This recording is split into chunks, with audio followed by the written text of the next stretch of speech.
Hi, everyone, and welcome to The Factor, a global medical device podcast series powered by Agilis by Kymanox.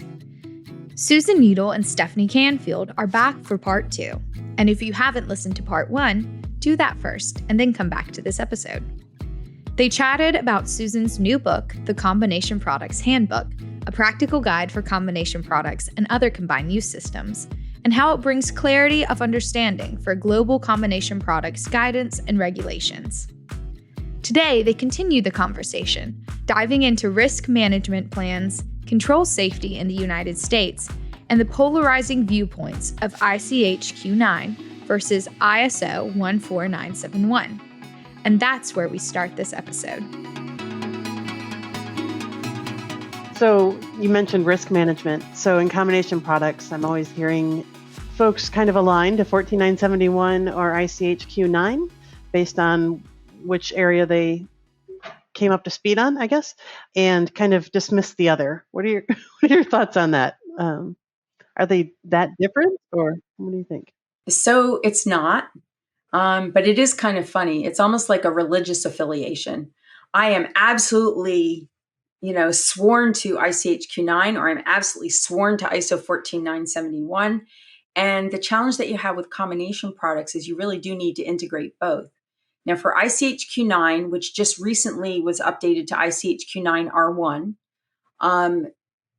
if you fundamentally look at the steps that you go through for risk management, they're very similar between those two standards.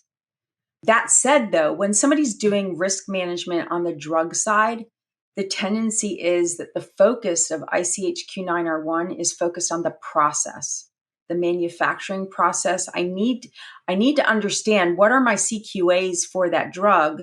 Generally, I'll get some of those through my quality by design activities and some of the clinicals. Those are going to help inform what is critical about the quality, what are the critical quality attributes of the drug itself. But then it's all about, I need a manufacturing process that's going to be able to reliably and reproducibly give me that specific drug.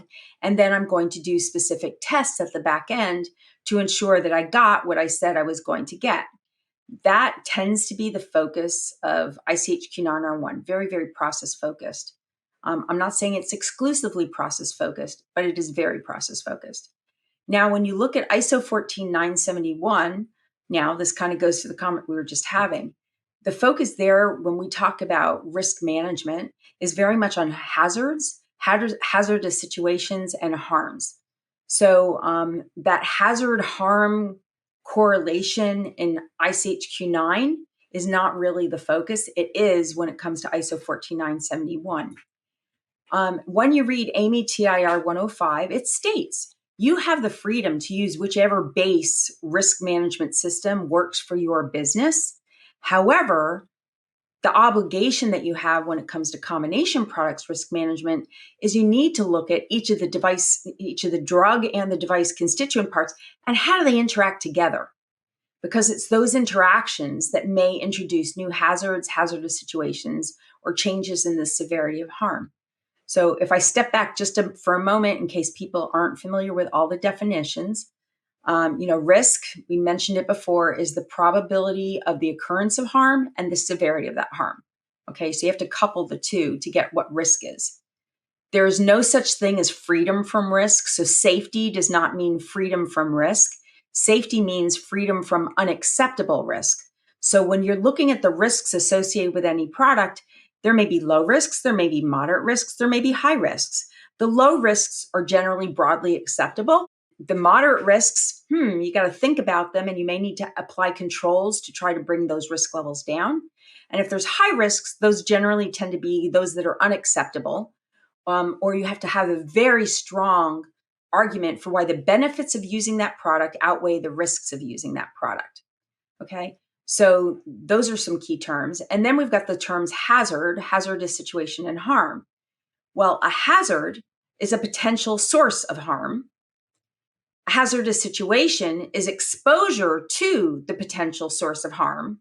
And then the harm is the injury to people, property, the environment that occurs as a result of exposure to that hazard. Okay, so hazardous situation, and harm, very key terminology. And in ISO 14971, that's the focus. So best practice approach when it comes to risk management for combination products is you apply your quality by design and your ICH Q9R1 to identify the critical quality attributes for the drug, the critical process parameters for the drug, the critical material attributes for the drug constituent part.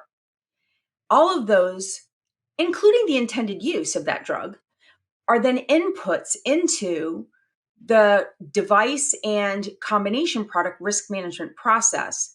So you basically take those inputs and now you're using ISO 14971, but your ISO 14971 is not just focused on the device constituent part, it's also focused on the interactions of the drug with the device.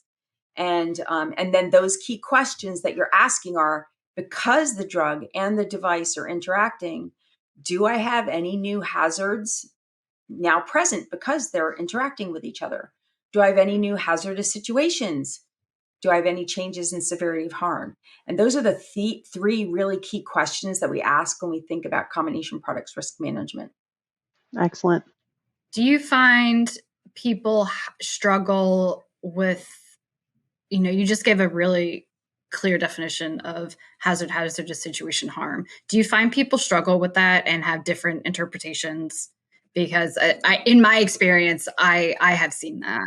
Yeah, it's actually pretty terrible. So if you can picture it, and I'll give some examples, so if you think about harms are the injury that actually happens to a person, property, or the environment. So when we think about property, oh, wow, you know what? A device explodes and now there's maybe there was a drug inside that was inoculated with a blood specimen. Well, if the whole thing explodes, I now have an environmental contamination issue. That's pretty bad, right? Okay, so that would be one example. When we talk about the environment, well, now in this day and age of cybersecurity, if patient identity or any of their private information is compromised, that could lead to an environment issue. So there's but it's usually, though, when we're thinking about the harm hazards, for the most part, not all of them, but for the most part, when we're doing the harm analysis associated with combination products, we're usually focused on the injury to a patient. And that injury is going to be specifically associated with what's the drug? What are they being treated for? What's the issue? So now I'm going to step back. Before I even talk about those harms, I'm going to go back to what's the hazardous situation. And remember, hazardous situation is exposure to a hazard. So a hazard might be that I have a pump malfunction that makes it so that that's a sequence of events. It's causing me to have a situation where a patient is now exposed to an underdose of that drug. Okay, so underdose is the hazardous situation. The harm that occurs is what is the injury to that patient because they did not get enough of their medication. And over again, when I see people do their harm hazard analysis, they list things like misdose, underdose, overdose, bolus dose, whatever. They list that as a harm, and it's not. Agreed. That is a hazardous situation. Your use error, if you think about human factors, my use error is actually a hazard. Or cause to a hazard. The hazard, yes, it starts out as a hazard that could lead to the hazardous situation of underdose, overdose, misdose, needle stick injury, whatever. It's the use error that leads to that hazardous situation. And then the harm is, and now how did that impact the patient? Exacerbation of their medical condition, or I don't know, there's so many different examples that I can give for that, but hopefully that makes it really clear. But so many people get confused on that. And if you're dealing with a device company who's just doing the risk management exercise on their device constituent part, agnostic of the drug, they usually struggle the most with it because they're trying to do that full harm hazard analysis. The reality is they can take it just so far. They can get to the point where they can say, these are the hazardous situations. And then depending on the specific drug, you may have different outcomes. There's some platform approaches that can be taken for that risk management where you have, I always use that needle stick injury as the most common example. A needle stick injury is there regardless of whether I've got a drug pre-filled into my device or not. So that one's something that they may be able to take all the way to what are the harms that could occur, right? And apply some severities and probabilities. But then sometimes, based on what the specific medical condition is of a patient, oh wow, maybe they've got an immune deficiency or like a severely contagious disease. So think about this during the age of COVID. Like, oh my God, somebody's got a terrible case of COVID, and now the needle got contaminated from them and it accidentally needle sticks somebody else. Well, that's going to be considered a very critical injury. It's a critical severity. So that's where there are some drug agnostic harms that you can look at and you can judge. But for the most part, a lot of them are going to be tied to the specific drug delivery, the drug that's being delivered, as to what the harm is. Yeah. And I see that too, having worked, I came up through the medical device. So I'm a 14971 girl. And I see that you mentioned quality by design. Sounds like a new hat. Yeah. You mentioned quality by design from the pharmaceutical side. And on the device side, you would be doing your design FMEAs, your process FMEAs to assess all of those potential failure modes in your product design and in your process. But then that top level view of hazards to harms, that needs an intended use, right? So when you pull those both together and then look at, okay, here's my hazards for this delivery system, and now my potential harms, but those are going to be based on the actual drug interactions and device interactions and the intended user population and so forth. So I kind of see a lot of similar activities happening on both sides for the pharmaceutical and the medical device. But again, it needs to be pulled together in that overarching perspective to truly understand risk. Yeah. Yeah. And like I said, like the phases that you go through, the one thing that's distinct is when it comes to ISO 14971, there is a formal requirement that you have to have a risk management plan. And in that risk management plan, you have to prospectively define what are your risk acceptance criteria. Remember, I told you that risk, safety is not freedom from risk, it's freedom from unacceptable risk. So in your risk management plan, you've got to define what is considered acceptable versus what is not. And for anything that is not acceptable, you've got to be putting controls in place. So the risk management plan is the one thing that is unique compared to ICH-Q9R1, ISO 14971, and combination products risk management mandate that you have to have a risk management plan. Now, if you step through it though, okay, I've got to identify what the risks are. I've got to assess those risks. I've got to be able to develop controls for those risks. And then I've got to do a residual risk evaluation. Do my benefits outweigh the risks? Yes or no? And if they don't, I've got more work to do. I can't just go forward if the benefits don't outweigh the risks. And then ultimately it ties into your post-market activities because you've got to do reviews of the risks during the life cycle of the product. You're doing your post-market surveillance and reporting. So those all tie into that risk activity that you're doing early on. And then I was going to mention one thing because you were talking about the failure modes effects analysis, whether it's design, process, application, equipment. People do all sorts of FMEAs. People sometimes get the FMEAs confused with risk analysis. The FMEA, it's a failure modes effects analysis. It's looking for hazards. Okay, those failure modes, if they are a potential source of harm, are hazards. Yep. Or causes the hazards. Exactly. They could just be things that are, oh, that's a failure mode. It's annoying. It's going to interfere with maybe, the efficiency of my operating equipment. But if it doesn't pose a potential source of harm, it is not a hazard. 14971 is focused on the hazard harm analysis. And remember that the the risk is the severity of that harm times the probability of that harm. So that hazard harm analysis is looking, so the outcome of it is, what is my level of risk? And then the controls that you apply are to bring down the level of risk. Absolutely. You also teach with AAMI. What courses do you teach there? So through AAMI, I teach a course in design controls. And separate from that, I'm involved in the risk management course, but Ed Bills is usually the primary person instructing on that. But then I specifically teach their curriculum for combination products. So it goes from end to end across the entire life cycle. And it really aligns pretty well with what's in the book, actually. So that book is also endorsed by AAMI because it does so well follow information that I teach on during that class. And there's quite a bit on combination product risk management in there as a result of that. And then typically for that class, we also get into the human factors and design controls in pretty in depth. Because a lot of the companies that are coming to it, even if they're device companies, struggle with how do I bring the drug considerations and the device considerations together. So there's lots of opportunities for people to learn more about the things that you were talking about today. Yeah. And they can always reach out to me too. I do custom training. It's, whatever. I just like to teach. Excellent.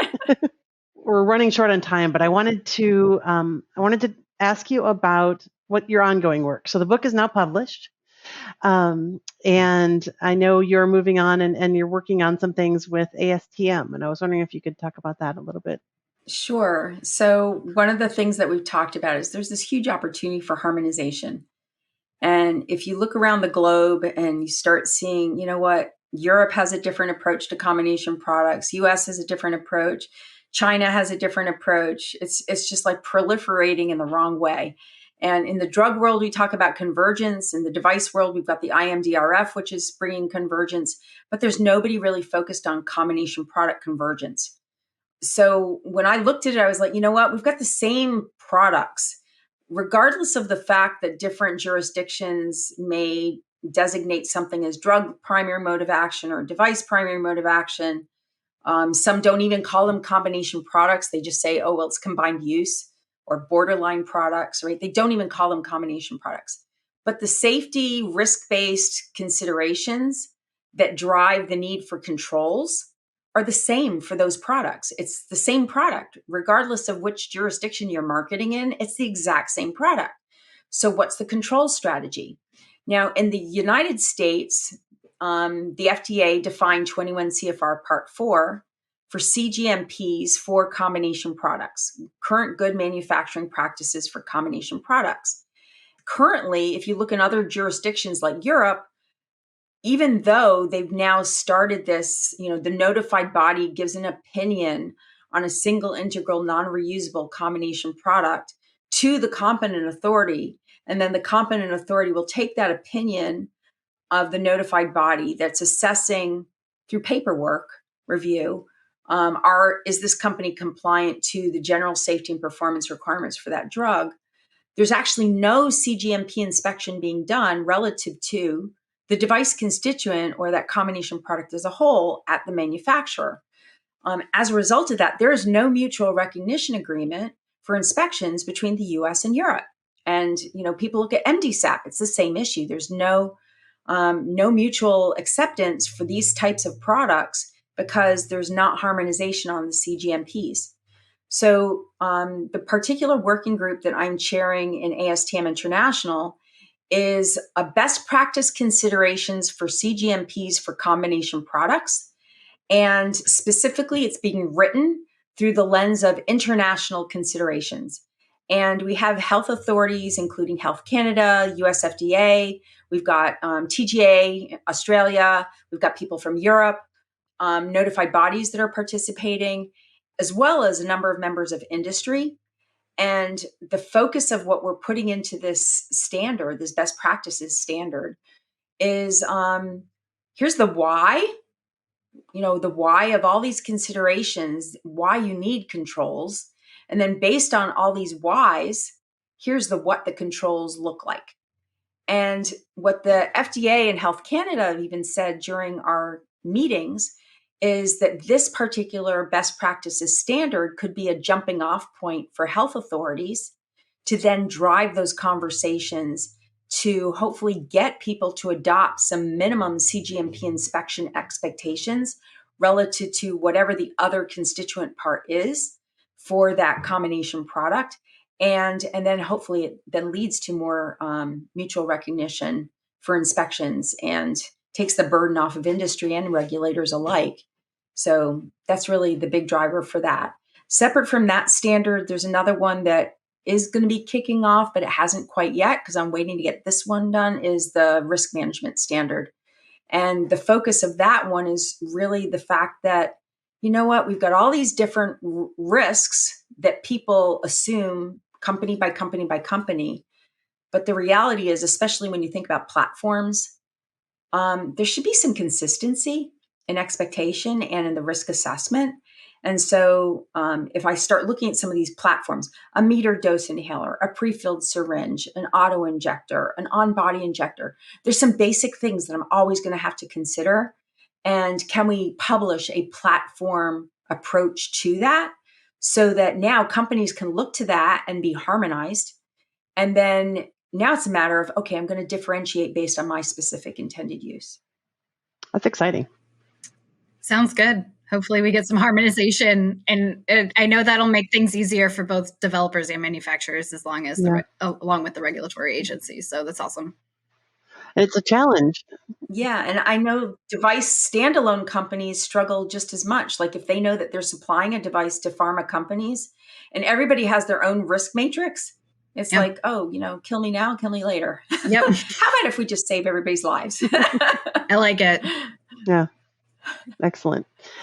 One final question, if you would like to provide any input on how do you see EPR, the EPR discussion evolving? Do you think we'll actually have a guidance? I hope that we have it this year. I know that the FDA is striving to get it out this year, but what actually happens, I don't know. During our meeting through the Combination Products Coalition, the FDA said that, hey, it's in review, but it's been in review for quite some time. It's supposed to be an extremely lengthy document. So what I understand is all the questions that people have been asking about it are addressed in that guidance. But that said, okay, exactly where is it? Where is it going to land? I did a presentation at the PharmEd conference a week ago, and I actually sent my slides to the FDA before I presented because it was on EPRs. I wanted them to tell me whether or not I was on the right track. And they said I was. So when it comes to essential performance requirements, there's context that you need to have, right? So number one context is the FDA, when they create a definition or a guidance or a standard, they tend to use US accessible free documents to be able to create their definitions. So one of the things that I have factually heard the FDA state is that the definition for essential functions, for example, that is present in ISO 11608 is not the definition for essential performance requirements. So that's like, oh, that's a big aha moment for us. So I started looking at all the different regulations and whatnot that the FDA has. So to try to draw together what would be an appropriate definition that I'm going to assume based on all the FDA feedback from so many different submissions that I've been involved with, what is an essential performance requirement? First, you look at the design outputs. So one of the things that the FDA states is for your design outputs, you have to have acceptance criteria, and they have to ensure that those design outputs, the results of your design process, that are essential for the proper functioning of the device are identified. Okay, so they state that. That's in the regulation, 21 CFR 82030D. And with the harmonized standard for ISO 13485 under 7.4, it talks about design and development outputs.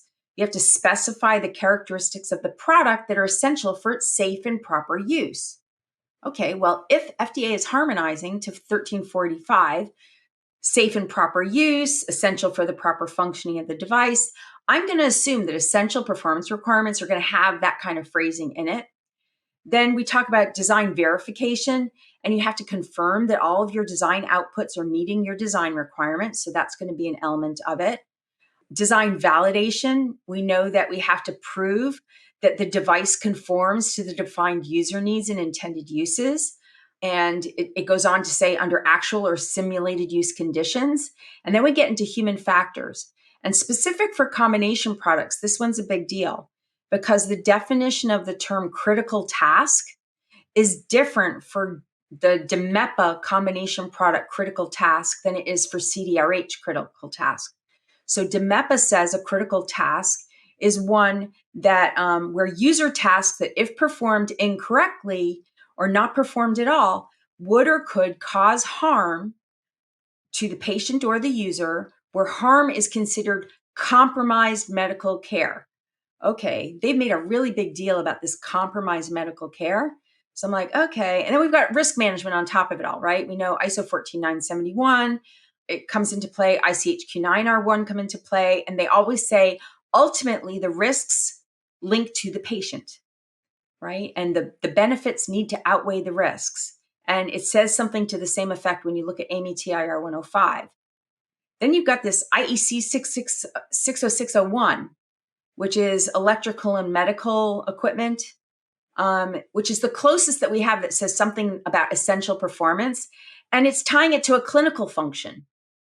So I'm like, okay. So if I take all of that, and then I'm going to take you to one more place that's publicly accessible document is the IMDRF. IMDRF specifically states that risk management is not, or that there are essential principles is not necessarily a combination products document. But if you read the IMDRF description of essential principles for safety and performance of medical devices and IVD medical devices, it's from 2018. That particular document gives some great examples. And in it, it talks about essential principles for safety and performance. So it's like functionality. So if you go through all of that, and I'm running really quickly, a conclusion in this context of everything I just said to you, I've come up with a definition of EPR, which, like I said, the FDA said it's on the right track. They can't tell me until the guidance issues what's right, but it's on the right track. So essential performance requirements are essential design outputs that assure safe, effective, reliable use of your combination product without compromised medical care. It's my snippet that says that's an EPR. And if you look at that, and then you start looking at ICHQ 12, implementation considerations guidance for post-market changes, it has some key questions in it, but those link back directly to what would be an EPR?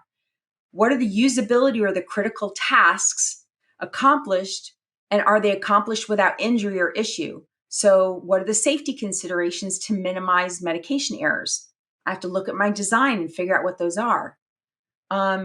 Do I have the ability to deliver the labeled dose?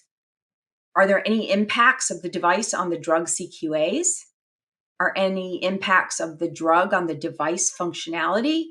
And is the characteristic essential based on risk management? So I can put those together and I can say, those are the things that are the pointers to the EPRs for your product. It's a mouthful, but you can tell I'm a little passionate about the topic. And pulling all of the inputs together, right? These are the drivers. Interesting. Yeah, and then the FDA, in the guidance when they finally issue it, they are supposed to communicate as to their expectations on control strategies relative to EPRs.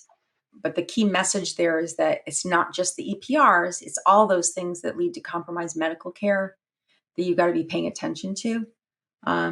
But specifically to EPRs, selecting the right specifications, making sure that you're doing verification and validation relative to those EPRs is key. I think this will be another area that'll be important to what you talked about earlier on some of the harmonizations, because it could be interpreted very broadly, and then we can end up with a bunch of interpretations, right?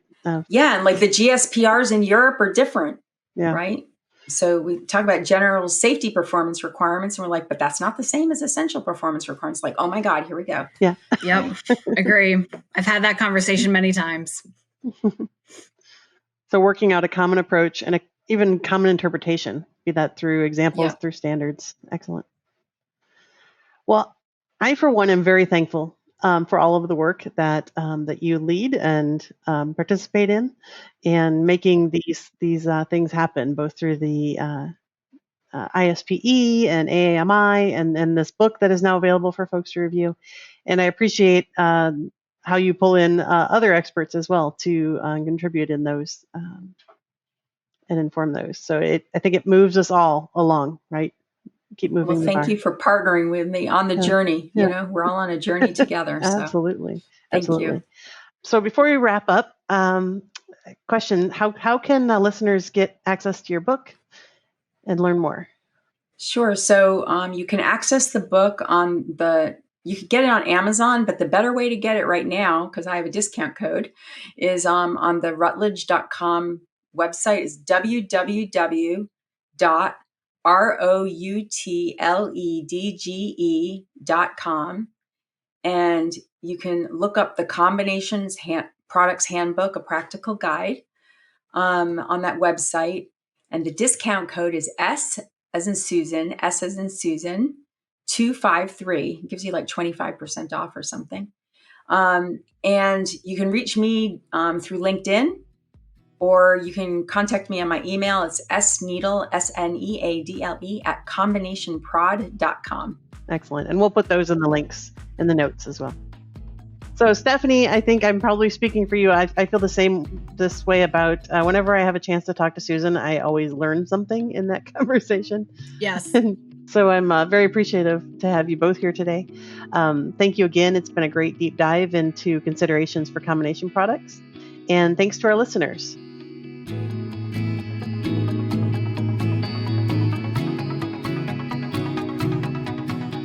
That was Susan Neadle and Stephanie Canfield.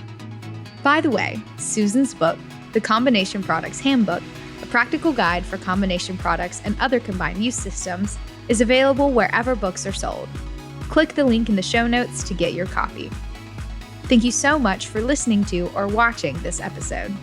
Please subscribe or follow this podcast on whatever app you're using right now, or follow Agilis by Kymanox on LinkedIn for all updates. This episode is edited and produced by Earfluence. We'll talk with you again soon on The Factor.